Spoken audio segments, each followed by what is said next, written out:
आज का पहला पाठ आमोस का ग्रंथ अध्याय 2 पद संख्या 6 से 10, 13 से 16।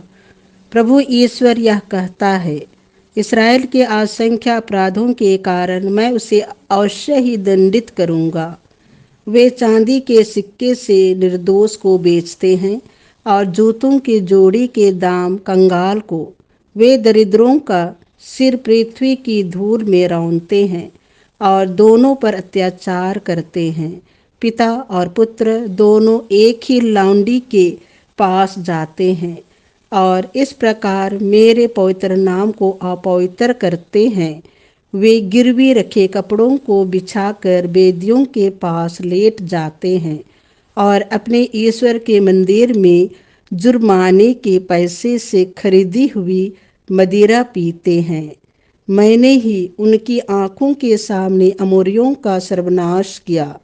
वे देवदार की तरह ऊंचे और बतूल की तरह तगड़े थे, फिर भी मैंने ऊपर उनके फलों को और नीचे उनकी जड़ों को नष्ट कर डाला। मैंने ही तुमको मिस्र से निकालकर 40 बरस तक मरुभूमि में तुम्हारा पथ प्रदर्शन किया और तुम्हें अमोरियों का देश प्रदान किया। देखो, फूलों से लदी हुई गाड़ी जिस तरह चीजों को रौंदती है, उसी तरह मैं तुम लोगों को कुचल दूंगा। तब दौड़कर भागने से कोई लाभ नहीं होगा, बलवान को शक्ति व्यर्थ होगी। वीर योद्धा अपने प्राणों की रक्षा नहीं कर सकेगा, धनुर्धारी नहीं टिकेगा, तेज दौड़ने वाला नहीं बच सकेगा और कोई भी घुड़सवार अपनी जान बचाने में समर्थ नहीं होगा। योद्धाओं में जो सबसे शूरवीर है, वह उस दिन नंगा होकर भाग जाएगा। यह प्रभु की वाणी है। संत मत्ती के अनुसार पवित्र सुसमाचार अध्याय 8 पद संख्या 18 से 22। मेरे पीछे चले आओ।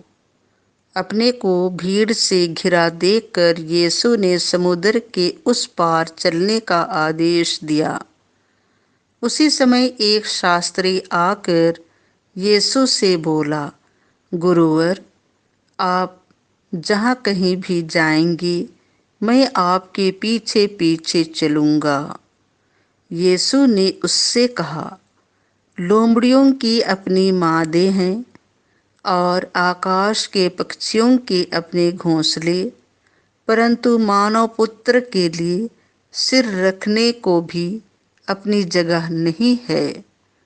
शिष्यों में से किसी ने उनसे कहा, प्रभु, मुझे पहले अपने पिता को दफनाने के लिए जाने दीजिए। परंतु यीशु ने उससे कहा, मेरे पीछे चले आओ। मुर्दों को अपने मुर्दे दफनाने दो। यह प्रभु का सुसमाचार है।